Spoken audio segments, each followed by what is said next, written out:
तरीके से बहुत अच्छी। अशोक जी, आपको रोकेंगे। सीधी तस्वीरें आप देख रहे हैं, इवेंट में प्रधानमंत्री पहुंच चुके हैं।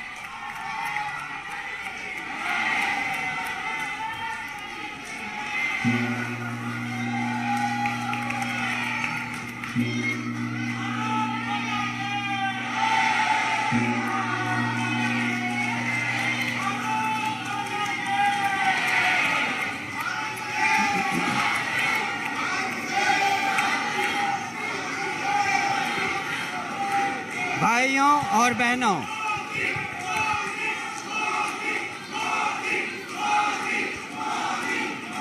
हमारे देश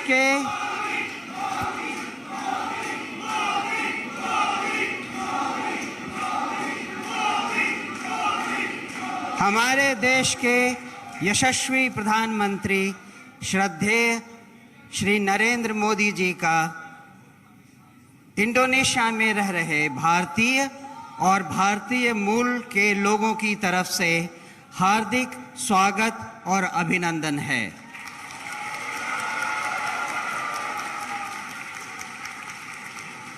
श्रीमान, आपने अपने अत्यंत व्यस्त कार्यक्रम से समय निकालकर इस मुलाकात में हमारे साथ आए, इसके लिए हम आपका हार्दिक धन्यवाद करते हैं।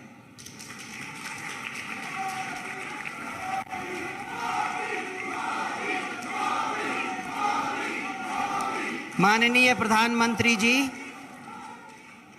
यहाँ हर कोई आपसे मिलने को उत्सुक है, क्योंकि हम सबको यहाँ मालूम है कि हाल में भारतीय अर्थव्यवस्था का विकास और विश्व में उसकी बढ़ती साख के पीछे आपके बनाए हुए दूरदर्शी नीतियों और उनके सफल कार्यान्वयन का कितना भाग रहा है।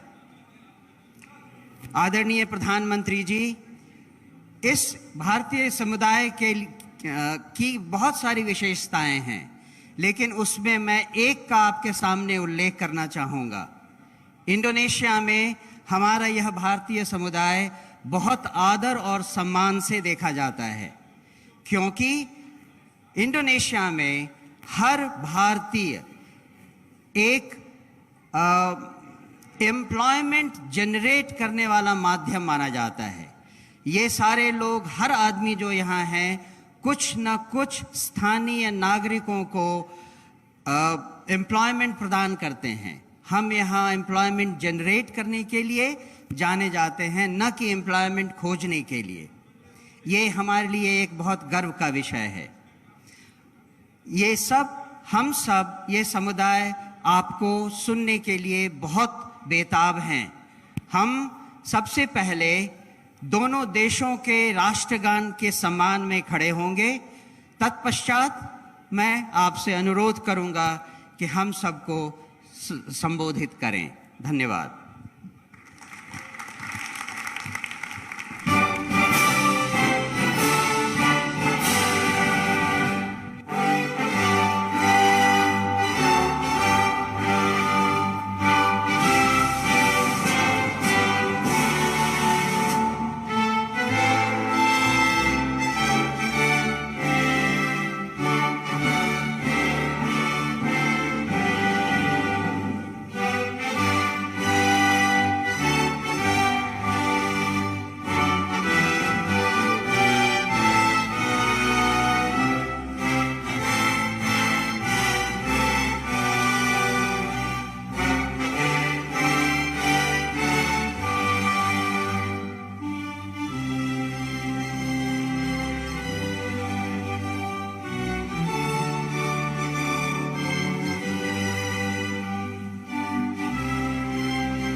नमस्ते,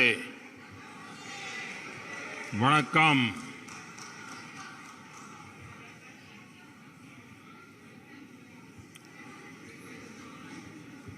आप सबको नमस्कार।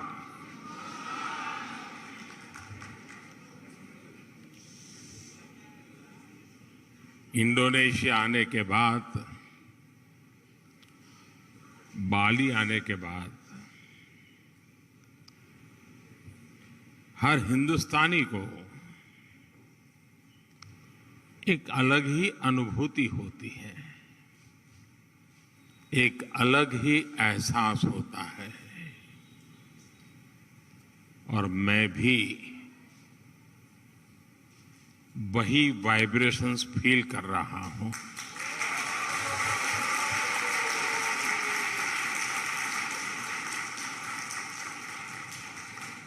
जिस जगह के साथ भारत का हजारों वर्षों का रिश्ता रहा हो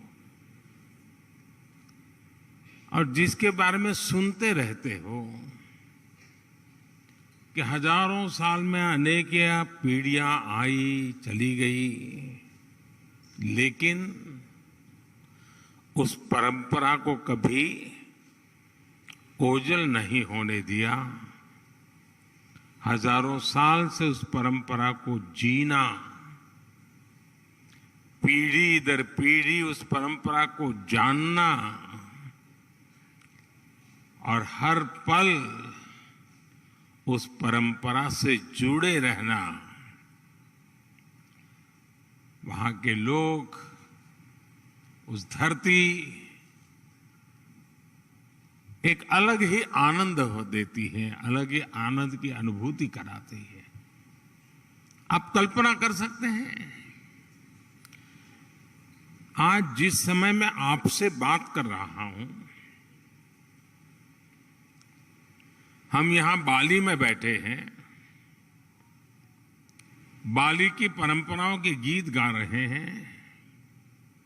उसी समय जब मैं आपसे बात कर रहा हूं, इसी पल बाली से 1500 किलोमीटर दूर भारत के कटक शहर में महानदी के किनारे बाली यात्रा का महोत्सव चल रहा है, जिसे बाली यात्रा कहते हैं।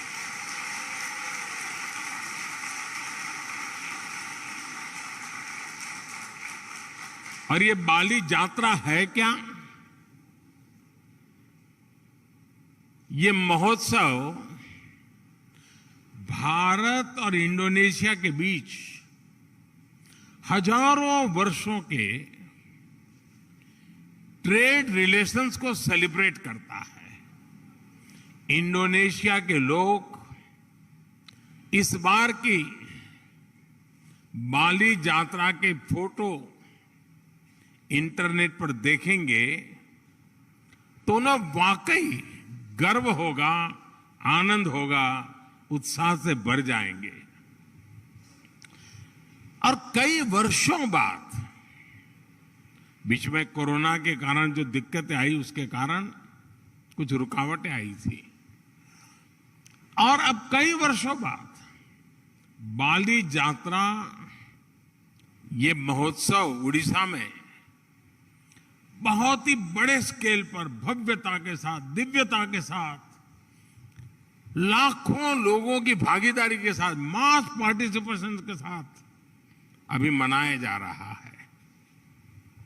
मुझे बताया गया कि वहां के लोग ये बाली यात्रा के स्मरण में एक स्पर्धा चला रहे हैं। कहते हैं कि कागज के नाव बना करके बहाए जाएंगे, और वो वर्ल्ड रिकॉर्ड करने के मूड में है। इसका मतलब ये हुआ कि उड़ीसा में आज जो लोग इकट्ठा हुए हैं, उनका शरीर वहां है, लेकिन मन बाली में है, आप लोगों के बीच में है। साथियों, हम लोग अक्सर बातचीत में कहते हैं इट्स अ स्मॉल वर्ल्ड, ऐसा ही शब्द है, it's a small world. Bharat और इंडोनेशिया के संबंधों को देखें तो ये शब्द नहीं है, ये हमें सच्चाई नजर आती है, सटीक बैठता है। समंदर की विशाल लहरों ने भारत और इंडोनेशिया के संबंधों को लहरों की तरह ही उमंग से भरा है, जीवंत रखा है। कभी थकान महसूस नहीं हुई, वो लहरें जैसे चलती रहती हैं, हमारा नाता भी वैसा ही जीवंत रहता है।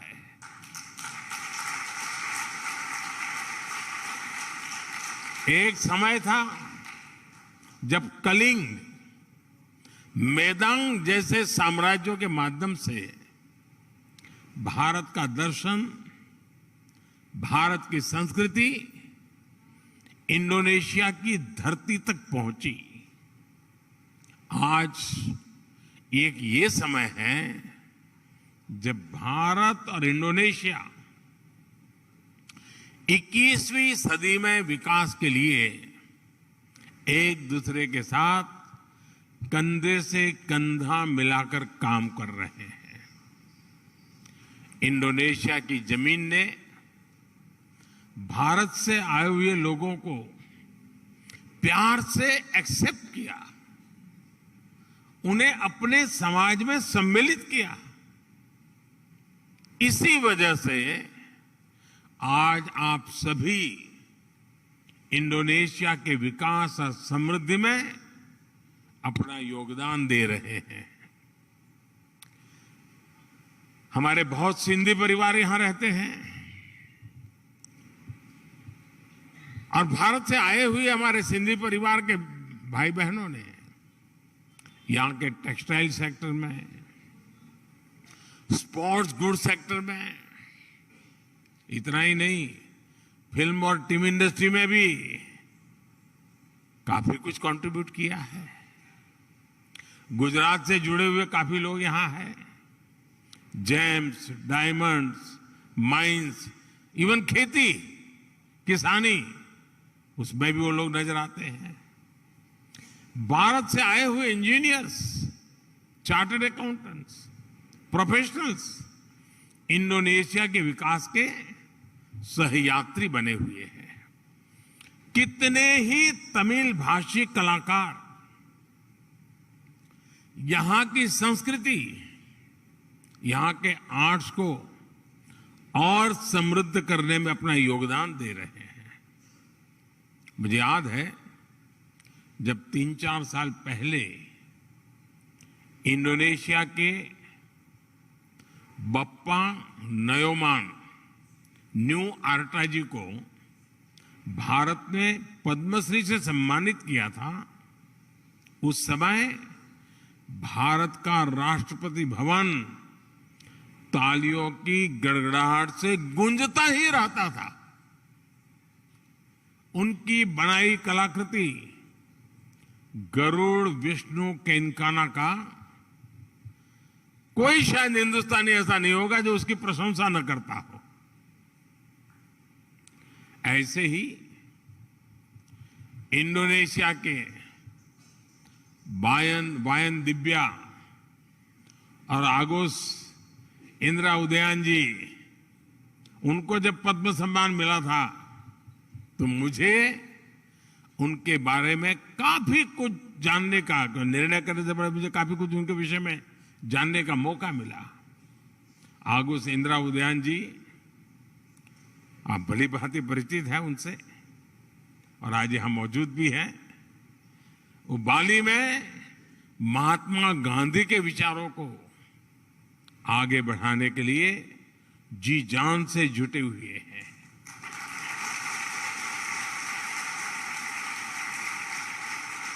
मैंने कहीं उनका एक इंटरव्यू देखा था, उसमें वो कह रहे थे कि भारत की सबसे बड़ी विशेषता अतिथि देवो भव की है। यानी अतिथि देवो भव, ये भावना जो है ये हर भारतीय के रगों में है। अपनत्व का ये भाव प्रकट होता है। मुझे इंटरव्यू पढ़ के अच्छा लगा, लेकिन मुझे एक ही बात और भी बतानी चाहिए। अपनत्व के विषय में भारत की तारीफ हो रही होगी, लेकिन इंडोनेशिया के इंटरव्यू पढ़ के अच्छा लगा, लेकिन मुझे एक ही बात और भी बतानी चाहिए। अपनत्व के विषय में भारत की तारीफ हो रही होगी, लेकिन इंडोनेशिया के लोगों का भी अपनत्व कम नहीं है।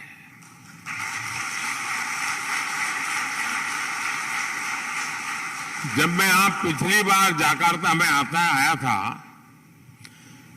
इंडोनेशिया के लोगों ने जो स्नेह दिया, जो प्यार दिया, मैंने उसे करीब से देखा था, महसूस किया था। इतना मान, सम्मान, प्यार, स्नेह, अपनापन, क्या कुछ नहीं था। और मुझे याद है, राष्ट्रपति जोको विडोडो जी के साथ पतंग उड़ाने में मुझे जो मजा आया था, हम दोनों पतंग उड़ाने चले गए थे, वो अद्भुत था। और मेरी तो गुजरात में संक्रांति पर पतंग उड़ाने की बड़ी ट्रेनिंग रही है। और मुझे पता है, यहां इंडोनेशिया में भी संक्रांति पर खूब पतंग उड़ाई जाती है। यहां पास में, और ऐसा नहीं है कि भारत और इंडोनेशिया का साथ सिर्फ सुख का है, आनंद का है, अच्छा है तब नाता है, ऐसा नहीं है। हम सुख दुख के साथी हैं। अगर सुख में साथी हैं, तो हम दुख में भी उतने ही साथी हैं। हम सुख दुख में एक दूसरे के सुख दुख को बांटने वाले लोग हैं। जब 2018 में इंडोनेशिया में इतना बड़ा भूकंप आया, तो भारत ने तुरंत ऑपरेशन समुद्र मैत्री शुरू किया था। इसलिए ही उस साल में जकार्ता आया था, और तब मैंने एक बात कही थी।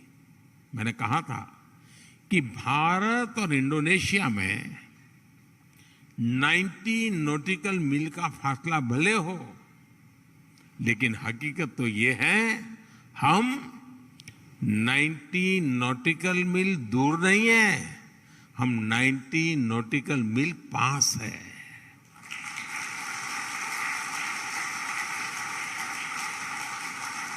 साथियों, जीवन के पग पग पर, क्षण क्षण में ऐसा कितना कुछ है जिससे भारत और इंडोनेशिया ने मिलकर के अब तक सहज कर रखा है। बाली की ये भूमि महर्षि मार्कंडेय और महर्षि अगस्त्य के तप से पवित्र है।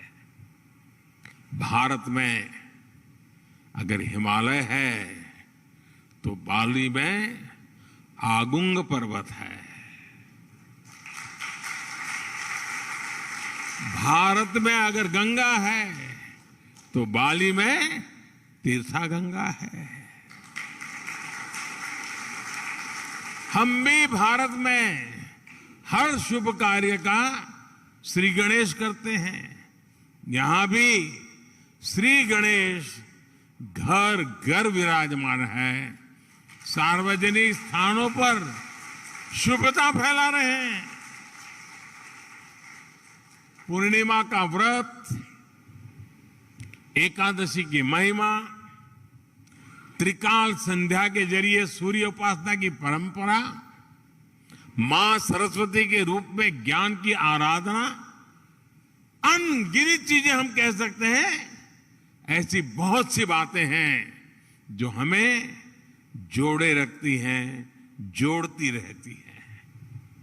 बाली का जन जन महाभारत की गाथाओं के साथ बड़ा होता है। और मैं तो द्वारकाधीश भगवान कृष्ण की धरती गुजरात से यहां पला बड़ा हूं। मेरा तो जीवन वहीं बीता हुआ है। बाली के लोगों की जैसी आस्था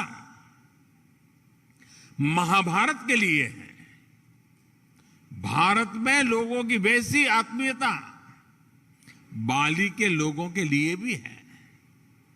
आप यहां पर भगवान विष्णु और भगवान राम की आराधना करते हैं, और हम जब भारत में भगवान राम की जन्मभूमि पर भव्य राम मंदिर की नींव रखी जाती है, तो इंडोनेशिया की रामायण परंपरा को भी गर्व से याद करते हैं।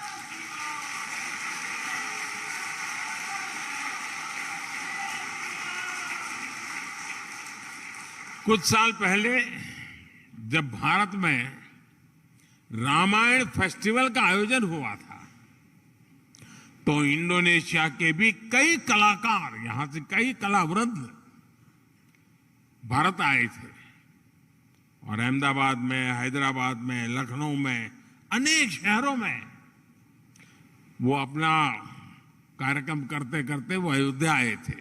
उनका आखिरी समापन कार्यक्रम अयोध्या में हुआ था और बहुत वाहवाही हुई थी। हिंदुस्तान में जहां गए अखबार भरे पड़े रहते थे।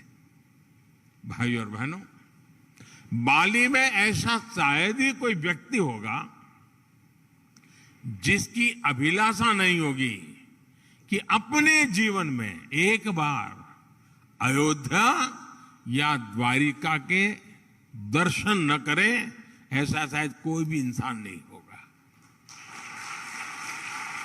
भारत में भी लोग प्रम्बानन मंदिर और गरुड़ विष्णु केनकाना की भव्य प्रतिमा के दर्शन करने के लिए बहुत ही इच्छुक रहते हैं।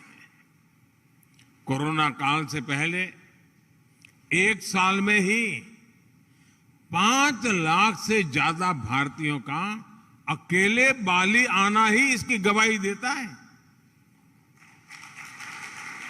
साथियों, जब विरासत साझा होती है, जब मानवता के प्रति आस्था समान होती है, तो प्रगति के लिए भी समान रास्ते बनते जाते हैं। कुछ महीने पहले ही 15 अगस्त को भारत ने अपनी स्वतंत्रता के 75 साल पूरे किए हैं। इंडोनेशिया का इंडिपेंडेंस डे भारत के स्वतंत्रता दिवस के 2 दिन बाद 17 अगस्त को आता है, लेकिन इंडोनेशिया को भारत से 2 साल पहले स्वतंत्र होने का सौभाग्य मिला हुआ था।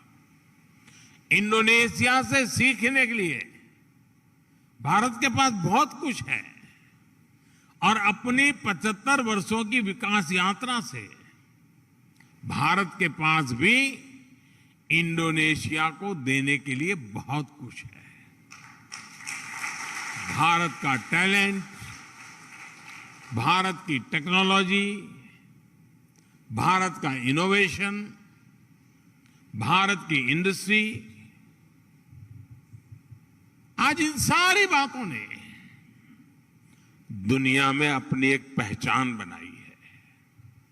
आज विश्व की अनगिनत कंपनियां ऐसी हैं, कई बड़ी कंपनियां ऐसी हैं जिसके सीईओ भारतीय मूल के हैं। आज दुनिया में जितने यूनिकॉर्न बनते हैं ना, 10 में से 1 यूनिकॉर्न भारत का होता है। आज भारत दुनिया की फास्टेस्ट ग्रोइंग लार्ज इकोनॉमी है। आज भारत डिजिटल लेन देन में दुनिया में नंबर 1 है। आज भारत ग्लोबल फिनटेक के मामले में दुनिया में नंबर 1 है। आज भारत आईटी बीपीएन के लिए आउटसोर्सिंग में दुनिया में नंबर 1 है। आज भारत स्मार्टफोन डेटा कंजम्पशन में दुनिया में नंबर 1 है। आज भारत कितनी ही दवाइयों की सप्लाई में, अनेकों वैक्सीन की मैन्युफैक्चरिंग में दुनिया में नंबर 1 है। साथियों, 2014 के पहले और 2014 के बाद के भारत में बहुत बड़ा फर्क जो है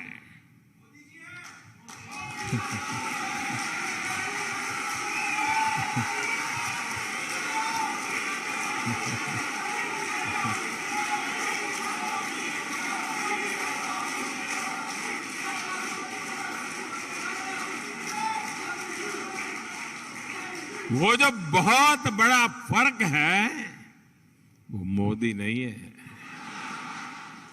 वो बहुत बड़ा फर्क है स्पीड और स्केल में। आज भारत अभूतपूर्व स्पीड पर काम कर रहा है और अप्रत्याशित स्केल पर काम कर रहा है। अब भारत छोटा सोचता ही नहीं है।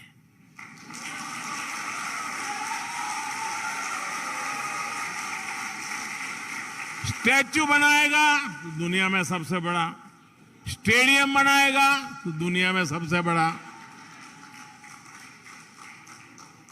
2014 के बाद से भारत ने 320 मिलियन से अधिक बैंक अकाउंट खोले हैं, बैंक में खाते खोले हैं।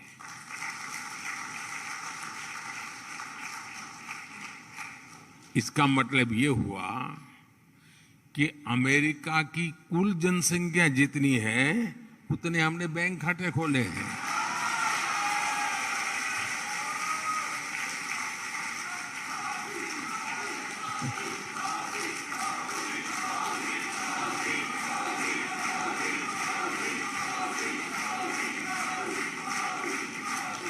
दो 2014 के बाद से भारत ने करीब 3 करोड़ गरीब नागरिकों के लिए मुफ्त घर बनाए हैं। घर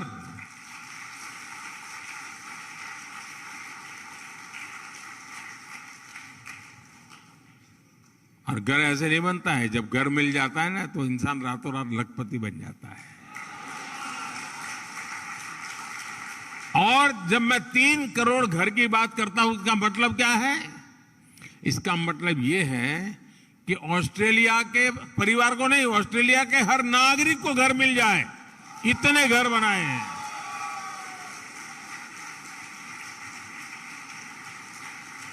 पिछले 7-8 साल में भारत ने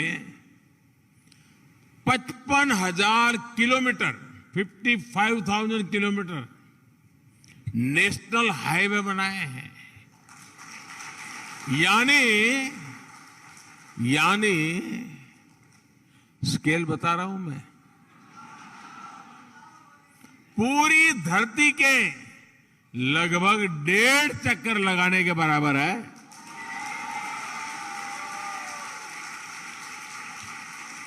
आज भारत आयुष्मान भारत योजना के तहत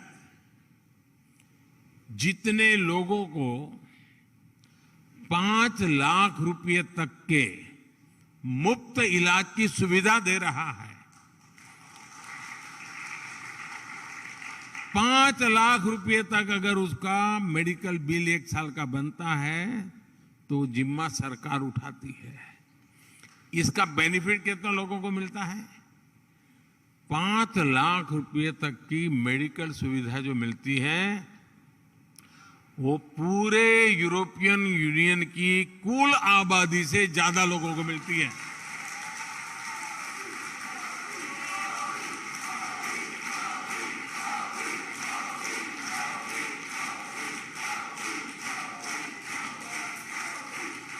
कोरोना काल में भारत ने जितनी वैक्सीन डोज अपने नागरिकों को लगाई और मुफ्त में लगाई,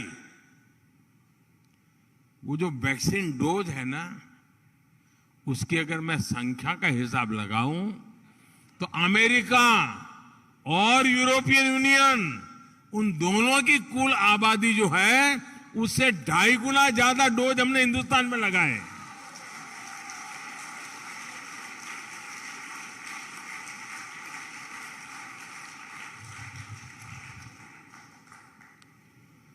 ये जब सुनते हैं तो आपका सीना चौड़ा होता है कि नहीं होता है?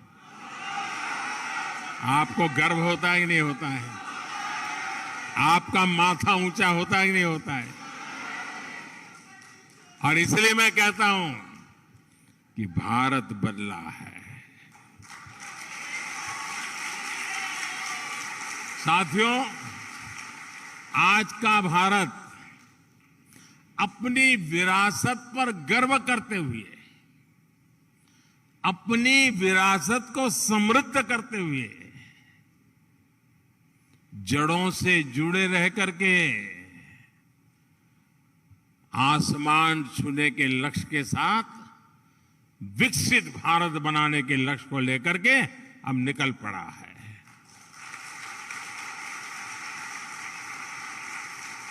लेकिन भारत का ये लक्ष्य सिर्फ अपने लिए नहीं है, हम स्वार्थी लोग नहीं, हमारे संस्कार नहीं है। 21वीं सदी में आज विश्व की भारत से अपेक्षाएं हैं, जो आशाएं हैं, भारत उसे अपनी एक जिम्मेवारी समझता है, एक दायित्व के रूप में देखता है, और हम दुनिया की भलाई के लिए अपने आप को आगे बढ़ाने के लिए मक्कम है, संकल्पबद्ध है।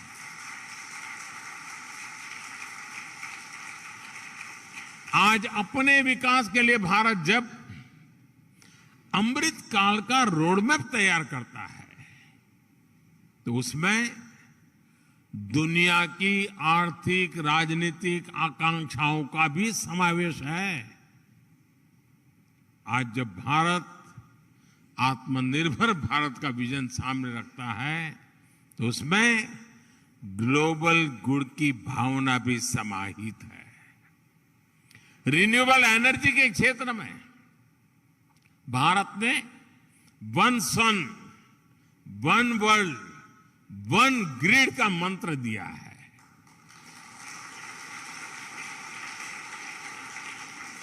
वैश्विक स्वास्थ्य को मजबूत करने के लिए भारत ने वन अर्थ, वन हेल्थ इसका अभियान चलाया है।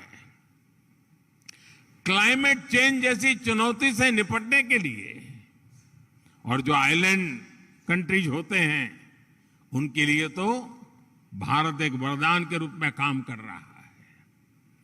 क्लाइमेट चेंज की जो मुसीबतें हैं उसको निपटने के लिए भारत ने विश्व को मिशन लाइफ का समाधान दिया है। मिशन लाइफ यानी lifestyle for environment. Mission life यानी पृथ्वी के प्रत्येक नागरिक द्वारा ऐसी लाइफस्टाइल को आत्मसात करना जो पर्यावरण के अनुकूल हो, जो क्लाइमेट चेंज की चुनौती से हर पल निपटती हो। आज जब पूरा विश्व एनवायरमेंट फ्रेंडली और होलिस्टिक हेल्थ केयर की तरफ आकर्षित हो रहा है तो भारत का योग, हमारा आयुर्वेद, ये पूरी मानवता के लिए तोहफा है।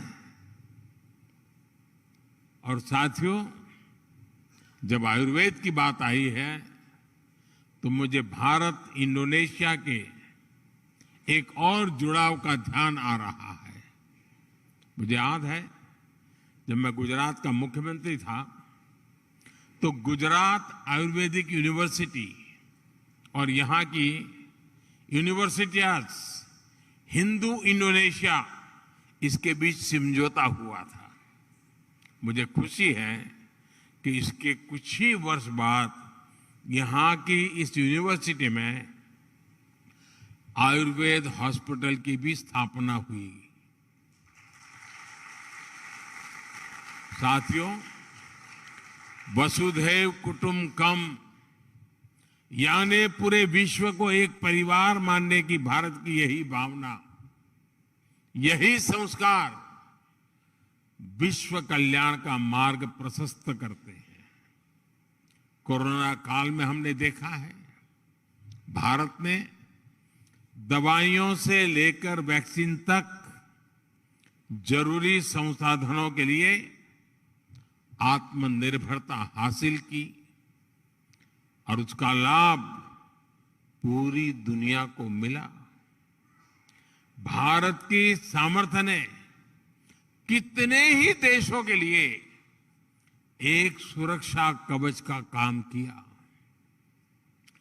इंडोनेशिया जैसे हमारे पड़ोसी और मित्र देशों के लिए हम विशेष रूप से कंधे से कंधा मिलाकर खड़े हुए। इसी तरह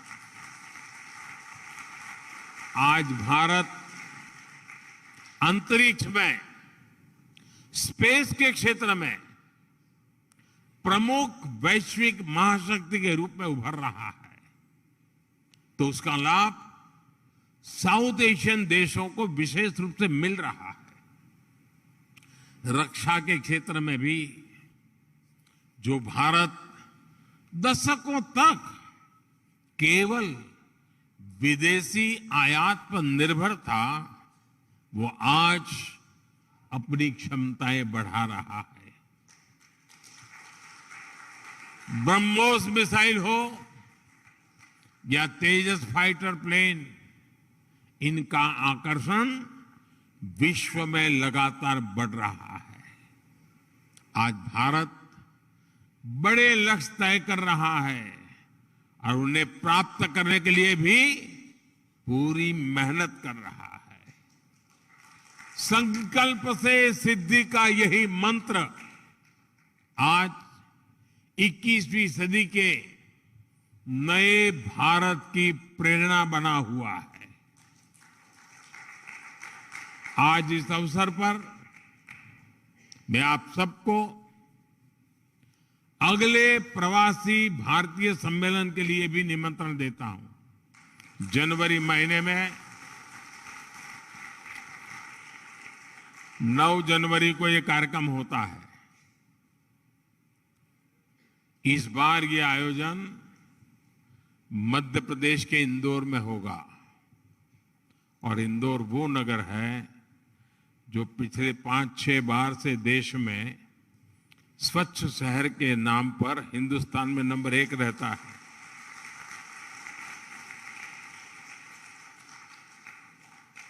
और इसलिए आप इंदौर के प्रवासी भारतीय कार्यक्रम में जरूर जुड़िए। अपने निजी काम से लिए आ रहे हैं तो भी तारीख उसके साथ एडजस्ट कीजिए। और जब आप इंदौर आएंगे तो उसके 1-2 दिन के बाद ही अहमदाबाद में काइट फेस्टिवल होता है। इंडोनेशिया वाले काइट फेस्टिवल में न जाए ऐसा हो सकता है क्या? और जब आप आए, अकेले मत आना, सिर्फ अपने परिवार को ही लेकर के आकर के रुक मत जाना। कुछ इंडोनेशियन परिवारों को भी साथ ले आइए।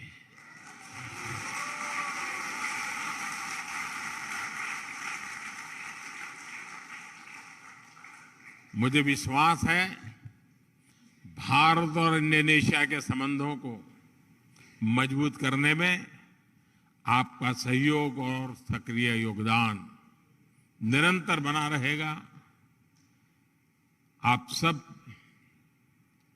पूरी मेहनत से आपकी इस कर्मभूमि के कल्याण के लिए, आपकी इस कर्मभूमि में जितना ज्यादा योगदान दे सके देते ही रहेंगे। ये भारत के संस्कार है और देने भी चाहिए, ये हमारा दायित्व बनता है।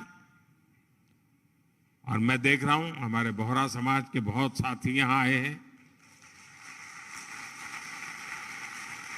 और ये मेरा सौभाग्य रहा है कि सैयदना साहब के साथ मेरा बड़ा निकट संबंध रहा है। मुझे बहुत प्रसन्नता होती है, दुनिया में कहीं पर भी जाओ, कोई मिले या न मिले, मेरे बोहरा परिवार के लोग तो आएंगे ही।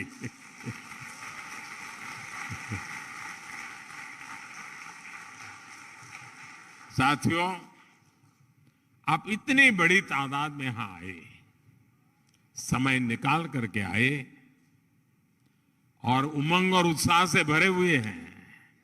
और मैं देख रहा हूं कि उड़ीसा में बाली यात्रा में जितना उमंग है, उतना ही उमंग यहां नजर आ रहा है मुझे।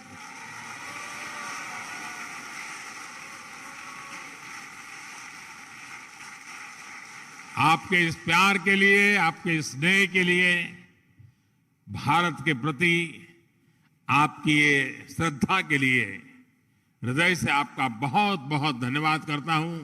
अनेक अनेक शुभकामनाएं देता हूं। धन्यवाद साथियों।